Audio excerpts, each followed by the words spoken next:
السلام علیکم ورحمۃ اللہ وبرکاتہ. الحمدللہ کفی وسلام علی عباد الذین اصطفی اما بعد. محترم سامعین حضرات، انسان بحالت روزہ سفر کرتا ہے. روزے کی حالت میں سفر کرنا ایک مشکل امر ہے. عام دنوں میں سفر کرتا ہے تب بھی اسے کئی مقامات پر رک کر آرام کرنا پڑتا ہے، اور اگر شدید گرمی اور دھوپ ہو تو ایسی صورت میں 10 کلومیٹر کے اندر ایک بار تو کم سے کم اسے پانی پینا ہی پڑتا ہے. آئیے پیارے نبی صلی اللہ علیہ وسلم کے اسوے کو سامنے رکھ کر کے اپنے روزے کا جائزہ لیتے ہیں. فتح مکہ کے سال اللہ کے رسول اپنے صحابہ کے ساتھ مکہ کی طرف نکلتے ہیں. جب قراء الغمی ایک جگہ کا نام ہے، اس وادی پر جب اللہ کے رسول اور آپ کی ٹیم جب وہاں پر پہنچتی ہے تو صحابہ کا روزہ رکھ گئے. ان کو شدید بھوک لگی، پیاس لگی. صحابہ پریشان ہیں، کیا کریں کیا نہ کریں. کسی نے آ کر کہا کہ اللہ کے رسول، صحابہ بھوک اور پیاس سے نڈال ہوئے جا رہے ہیں، پریشان ہیں اور وہ آپ کے عمل کا انتظار کر رہے ہیں. اللہ کے نبی صلی اللہ علیہ وسلم نے فوراً پانی منگوایا، اور پانی منگوانے کے بعد آپ نے پی لیا. جب آپ نے پانی پی لیا تو دیگر صحابہ کرام نے بھی اپنا روزہ توڑ دیا. لیکن کچھ صحابی ایسے تھے جنہوں نے روزہ توڑا نہیں. آپ سے بتایا گیا کہ اللہ کے رسول، آپ نے جو یہ حکم دیا، آپ نے جو روزہ توڑنے کا فرمان جاری کیا، کچھ صحابہ نے روزہ نہیں توڑا. اللہ کے رسول نے کہا اولئک العصاة، اولئک العصاة، یہ لوگ نافرمان ہیں، یہ لوگ نافرمان ہیں. یہ حدیث ہے. اس حدیث سے معلوم یہ ہوا کہ انسان اگر سفر کی حالت میں ہے اور روزہ اس کا مشکل ہو رہا ہے تو اسے روزہ توڑ دینا چاہیے. عبد الرحمن مبارک پوری جو ایک محدث ہیں، بیان فرماتے اس حدیث کی روشنی میں کہ اگر انسان بحالت روزہ سفر کر رہا ہے اور روزہ اس پر مشکل ہونے جا رہا ہے تو اس کے لیے افضل یہی ہے کہ وہ روزہ توڑ دے. سمجھ رہے ہیں؟ اور حدیث کا سیاق بھی یہی بتا رہا ہے کہ جو ہے انسان بحالت سفر اگر مشکل میں ہے، بھوک تیز لگ رہی ہے، روزہ گرا گزر رہا ہے تو وہ شخص کیا کرے؟ روزہ توڑ دے.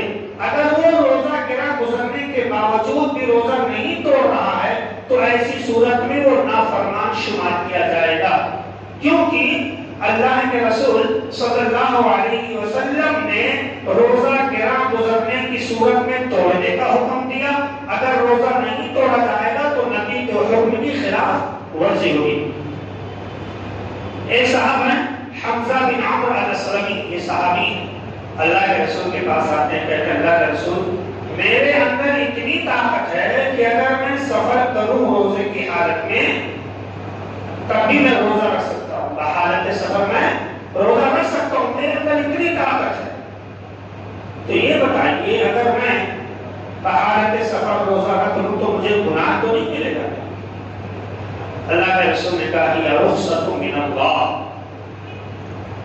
بحالت سفر روزہ نہ رکھنا، بحالت سفر روزہ نہ رکھنا ہی اللہ کی جانب سے رخصت ہے.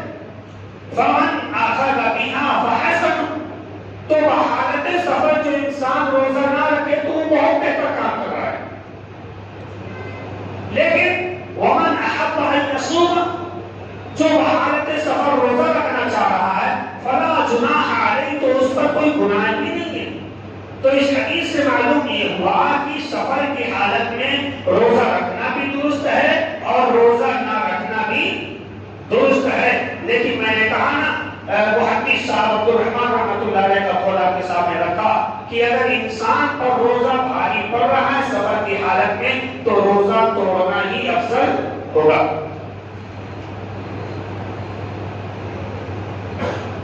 ایک مسئلہ اور ہے، نوجوان ہیں، شادی شدہ ہیں، خواہش پر کنٹرول نہ کر سکے، بحالت روزہ بیوی سے ہم بستری کر لی، اب کیا کرنا ہے؟ صحابی رسول ابو ہریرہ رضی اللہ تعالیٰ عنہ بیان فرماتے ہیں کہ ایک صحابی جن کا نام بعض روایتوں میں سلمہ بن سخر بیاضی رضی اللہ تعالیٰ عنہ بیان کیا جاتا ہے، تو انہوں نے بحالت روزہ اپنی بیوی سے ہم بستری کر لی۔ انسان جوش اور جنون میں جب کوئی کام کرتا ہے تو اس کے ہوش و حواس حاضر نہیں رہتے، لیکن جب وہ کام کر گزرتا ہے اور کام مکمل ہو جاتا ہے تب اس کو ہوش آتا ہے میں نے کون سا کام کیا، کتنا نفع بخش کام رہا، کتنا نقصان دہ کام رہا، سمجھ رہے ہیں؟ تو جوش میں انسان کا ہوش نہیں رہتا ہے، لیکن جب وہ جوش ختم ہو جاتا ہے، کام سے فارغ ہوتا ہے، تب اس کو پتا چلتا ہے کہ یہ تو مجنون اور لیلا والی کہانی تھی اور میں جو ہے غلط کر گیا یا صحیح کر گیا۔ پہلے کہے ایک صحابی ہیں، انہوں نے اپنی بیوی سے بستری کر لی، اب وہ دوڑتے ہوئے اللہ کے رسول کے پاس آئے، اللہ کے نبی میں تو ہلاک ہو گیا، میں برباد ہو گیا، میں نے یہ کر لیا ہو۔ کیا ہوا بھائی، اتنا پریشان کیوں لگ رہے؟ اللہ کے رسول میں نے روزے کی حالت میں رمضان کے مہینے میں اپنی بیوی سے بستری کر لیا۔ اچھا، تو پھر تمہارے پاس کیا اتنی طاقت ہے کہ تم کوئی غلام آزاد کر سکو؟ نہیں، اتنا پیسہ میرے پاس نہیں، میں غلام آزاد نہیں کر سکتا۔ کیا تمہارے پاس اتنی طاقت ہے کہ 2 ماہ کے مسلسل روزے رکھو، ایک دن کے بیچ میں ناغہ نہیں کرنا، مسلسل 2 ماہ کے روزے رکھنا؟ نہیں، یہاں 1 مہینے کا روزہ رکھنے میں بیوی سے میں دور نہ رہ سکا، ہم بستری کر لیا، 2 مہینہ میں کیسے دور رہوں گا، اس کی مجھے طاقت نہیں۔ اچھا، کیا پھر تم 60 مسکینوں کو کھانا کھلانے کی طاقت رکھتے ہو؟ نہیں، اتنا مالدار میں کہاں ہوں، اس کی بھی میرے پاس طاقت نہیں ہے۔ نہ میں غلام آزاد کر سکتا، نہ 2 مہینے کی مسلسل روزہ رکھ سکتا، نہ 60 مسکینوں کو کھانا کھلا سکتا، تینوں چیز کی میرے پاس طاقت نہیں۔ وہ صاحب اللہ کے رسول کے پاس بیٹھ گئے، کچھ ہی دیر بیٹھے تھے کہ اللہ کے رسول کے پاس کھجور کا ایک ٹوکرا آتا ہے، کھجور کا ایک ٹوکرا ہے۔ اللہ کے رسول نے وہ کھجور اس نوجوان کو دیا اور کہا لے جا کر کے صدقہ کر دو، غریب فقیر مسکین کو دے دو۔ اللہ کے رسول مجھ سے زیادہ غریب انسان اس محلے میں تو پہاڑوں کے بیچ میں کوئی ہے ہی نہیں، مجھ سے زیادہ کوئی غریب ہی نہیں ہے، میں اپنے سے زیادہ غریب کہاں ڈھونڈ کے جاؤں؟ اللہ کے رسول نے کہا اگر ایسی بات پھر لے جاؤ اپنے بال بچوں کو کھلا دو۔ وہ لے جا کر کے کھجور اپنے بال بچوں کو کھلا دیتے۔ اتنی سی بات ہو گئی۔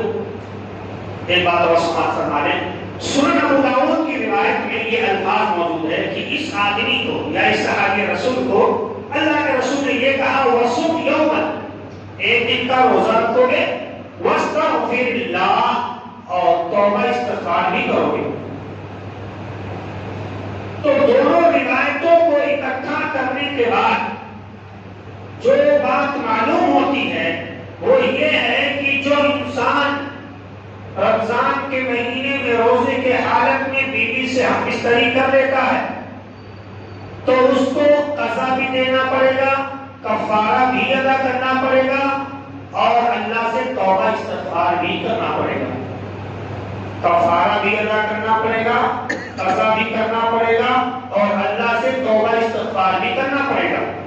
جہاں تک رہی بات کہ کفارے کی صورت کیا ہے، تو جو حدیث میں طریقے بیان ہوئے، پہلے وہ گردن آزاد کرے گا، اگر اس کی طاقت نہیں تو 2 ماہ کے مسلسل روزے رکھے گا، اگر اس کی بھی طاقت نہیں ہے تو وہ کیا کرے گا، 60 مسکینوں کو کھانا کھلائے گا، اگر اس چیز کی بھی اس کے پاس طاقت نہیں ہے تو جو مالدار لوگ ہیں محلے میں، مالدار لوگ اس کی جانب سے صدقہ خیرات کریں گے، جیسا کہ اللہ کے رسول صلی اللہ علیہ وسلم نے یہاں پر اس کی جانب سے صدقہ و خیرات کیا ہے۔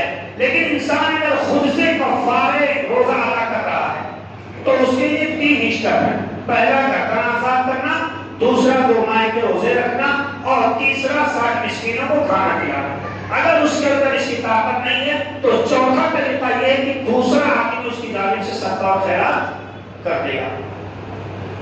رہی بات یہ،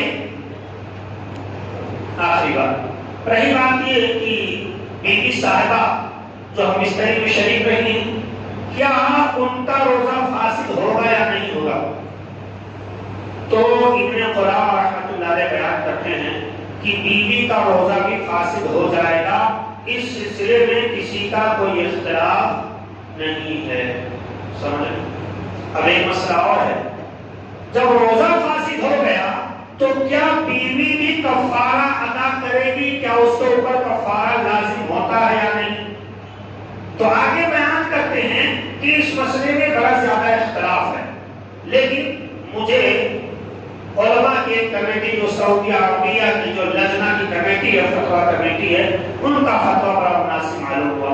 ان کا فتویٰ یہ ہے کہ اگر ہم بستری بیوی کی رضامندی سے کی گئی، اگر بیوی سے ہم بستری بیوی کی رضامندی سے کی گئی ہے تو بیوی پر بھی کفارہ لازم ہوگا، اگر بیوی کی رضامندی کے بغیر ہم بستری کی گئی ہے تو بیوی پر کفارہ لازم نہیں ہوگا۔ ھذا ما عندی وباللہ التوفیق واللہ اعلم بالصواب۔ اللہ رب العالمین سے دعا کرتے ہیں مولا کریم ہم تمام مسلمانوں کو پیارے رسول کی سنتوں کے مطابق ماہ رمضان میں مبارک گزارنے کی توفیق عطا فرما اور ہماری ساری نیکیاں قبول فرما۔ آمین۔ وعلینا الا البلاغ المبین۔ السلام علیکم ورحمۃ اللہ وبرکاتہ۔